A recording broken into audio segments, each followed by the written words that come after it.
Pour se libérer de nos secrets de famille, faut-il tout dire?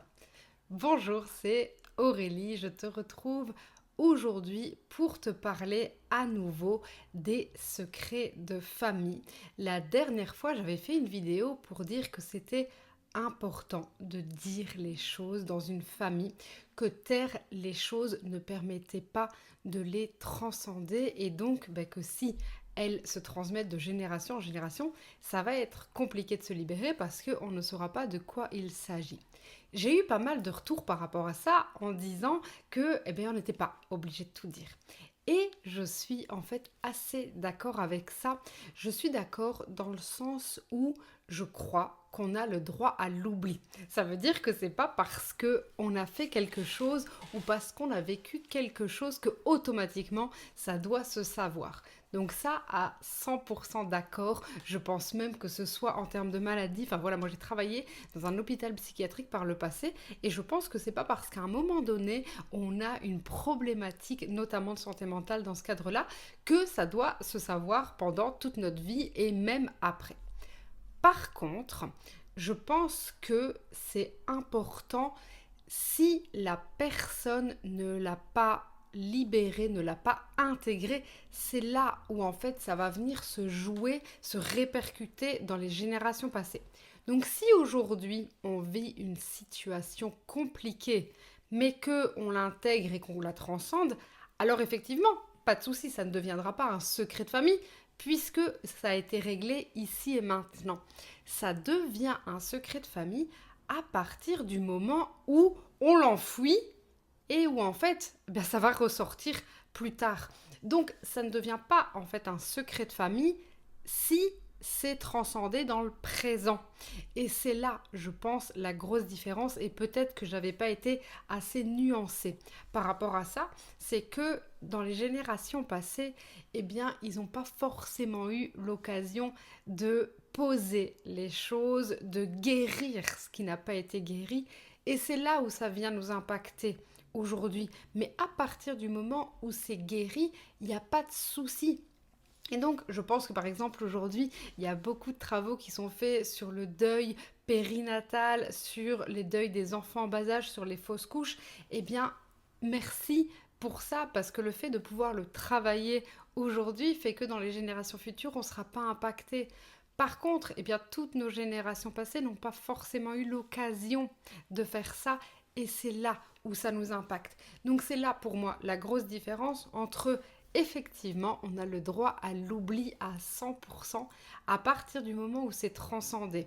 Mais par contre, quand le silence se fait pour essayer d'oublier, en fait, ça ne s'oublie pas, ça va juste se répercuter dans les générations futures. Et donc, à la fois, on porte les silences du passé qui n'ont pas été guéris et où on nous demande de guérir, mais à la fois, aujourd'hui, c'est important de s'en rendre compte pour se dire, ok, si je transcende les choses, il n'y a pas de souci pour les générations futures, mais par contre, si je le mets dans un placard et je fais comme si ça n'existait pas, c'est là où ça peut se répercuter.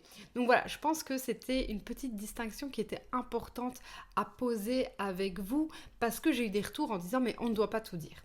Effectivement, on ne doit pas tout dire à partir du moment où tu décides de le travailler. Et c'est là où il y a la responsabilité individuelle. Je n'arrête pas de le dire, mais c'est hyper important. Effectivement, on est influencé par notre passé, on est influencé par notre histoire familiale, mais il y a la responsabilité individuelle. Il n'y a pas de déterminisme. Et donc, si tu décides aujourd'hui de travailler sur toi, de transcender les choses, de libérer les choses, ça permet aux générations futures de ne pas avoir à le vivre.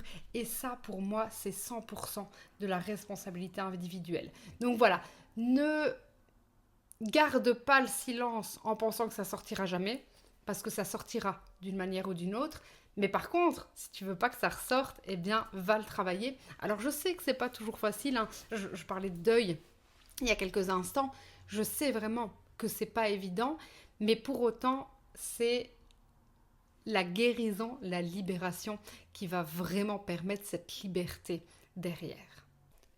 Donc, si tu ne sais pas comment faire la distinction entre les deux, la question que tu peux te poser, c'est est-ce que je me tais par choix Déjà, ça c'est une question hyper intéressante à te poser. Et la question suivante, c'est est-ce que je suis en paix avec ce que je ne raconte pas? Est-ce que c'est complètement OK au niveau émotion?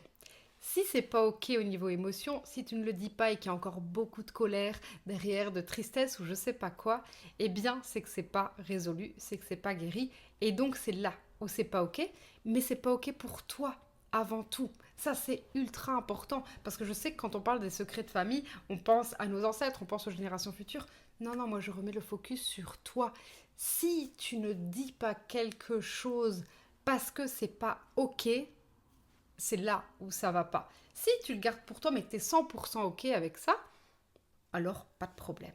Finalement, c'est un peu l'idée de cacher les choses. Si on pense qu'on les cache, eh bien c'est là où ça va pas. À partir du moment où on va dire que c'est un fait et qui est OK, bah il n'y a pas de raison de le cacher et donc c'est 100% OK de le dire ou de pas le dire.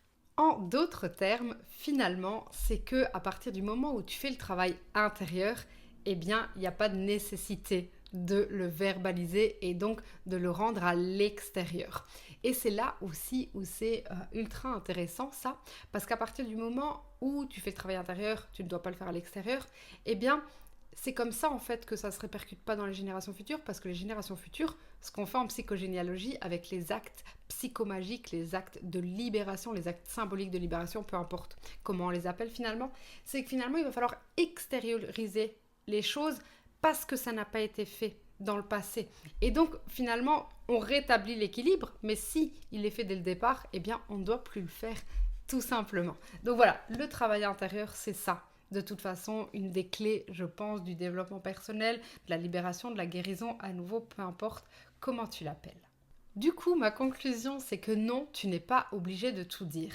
À partir du moment où tu le fais en conscience et en pleine responsabilité avec toi-même. Donc j'espère que cette petite vidéo mettra de la nuance par rapport à est-ce qu'on doit tout dire dans une famille, comment on travaille avec les secrets de famille. N'hésite pas à me dire en commentaire comment tu te situes par rapport à ça, entre silence et entre secret. Et si tu n'es pas encore inscrite à l'appel de tes racines, je te rappelle que mardi, on commence une aventure ensemble transgénérationnelle 100% gratuite. Donc n'hésite pas à t'inscrire, je remets toutes les informations en commentaire. Et je te dis à très bientôt dans une prochaine vidéo.